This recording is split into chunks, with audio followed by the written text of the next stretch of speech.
নানান দুর্নীতিতে অভিযুক্ত সরকার, পুরসভা। পুর নিয়োগে দুর্নীতি নিয়ে তদন্ত করছে কেন্দ্রীয় তদন্তকারী সংস্থা।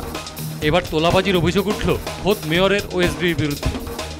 কলকাতার মেয়র ফিরহাদ হাকিমের ওএসডি কালীচরণ বন্দ্যোপাধ্যায়ের বিরুদ্ধে শেক্সপিয়ার থানায় অভিযোগ জানালো অভিষেক বন্দ্যোপাধ্যায়ের অফিস। অভিযোগ, কালীচরণ বন্দ্যোপাধ্যায় অভিষেক বন্দ্যোপাধ্যায়ের নাম করে টাকা তুলেছেন। বিভিন্ন সরকারি প্রকল্পে সুযোগ সুবিধা পাইয়ে দেওয়া হবে এই আশ্বাস দিয়ে অভিষেকের নাম ব্যবহার করে টাকা তুলতেন মেয়রের ওএসডি। এরকম বেশ কয়েকটি অভিযোগ জমা পড়ে অভিষেক বন্দ্যোপাধ্যায়ের কাছে। এরপরেই শেক্সপিয়ার থানায় কালীচরণ বন্দ্যোপাধ্যায়ের বিরুদ্ধে অভিযোগ দায়ের করেছে অভিষেকের অফিস। খোদ মেয়রের ওএসডির বিরুদ্ধে এরকম অভিযোগ ওঠায় স্বভাবতই অস্বস্তিতে পড়েন ফিরহাদ হাকিম।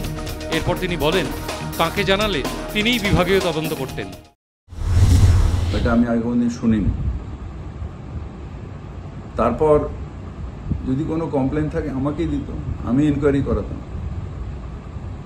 এই ব্যাপারটা আমি ঠিক জানি না। একটা মানুষের নামে যদি এমনি কোনো অভিযোগ আছে আর ভিত্তি নেই, তখন আমি তাকে কি করে সরাবো? কালীচরণ টাকা তুলতেন অভিযোগের সায় শুভেন্দু অধিকারীরও।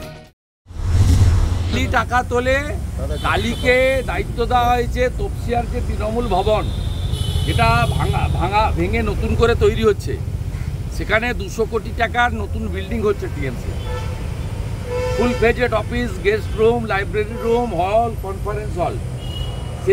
যিনি করছেন ওখানে, তাকে কালীকে টাকা তুলে পেমেন্ট করতে হচ্ছে। এই অভিযোগ আমি অনেক আগে এখানে বলেছি। কালীর 7টা ফ্ল্যাট আছে, পার্থ চ্যাটার্জি অপার থেকে বেশি, হাওড়া থেকে, গড়িয়া থেকে, নিউ টাউন থেকে 7 ফ্ল্যাট আছে। এই তো আমি আপনাদের আগে বলেছি। অভিযুক্ত মেয়রের ওএসডি, অভিযোগকারী তৃণমূল কংগ্রেসের সাধারণ সম্পাদক অভিষেক বন্দ্যোপাধ্যায়। তৃণমূলের অন্তর্দ্বন্দ্বে কটাক্ষ সিপিএম নেতা। অভিযুক্ত ফিরহাদ হাকিম, তার বকলমে তার ওএসডি। অভিযোগকারী অভিষেক ব্যানার্জি, তার বকলমে তার অফিস। গোটা তৃণমূল দলে যত বড় নেতা তত বড় তোলাবাজ, তত বড় বেআইনি সম্পদ। না বুঝবার কোনো কারণ নেই। এটাই তৃণমূল, এটাই গোটা রাজ্যে চলছে।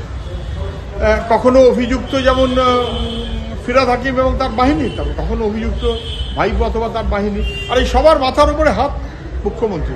তার যারা চারপাশে আছেন, ফিরহাদ হাকিমের চারপাশে যারা আছেন তারা অপরাধী, অভিষেকের চারপাশে যারা আছেন তারা অপরাধী, মমতা ব্যানার্জির চারপাশে যারা আছেন তারা অপরাধী। আর সাধু পুরুষ কিন্তু নেতা না। অভিষেক ভাজামা চুলটে খেতে জানেন না, ফিরহাদ হাকিম কিচ্ছু টের পান না, আর মমতা ব্যানার্জি তাই।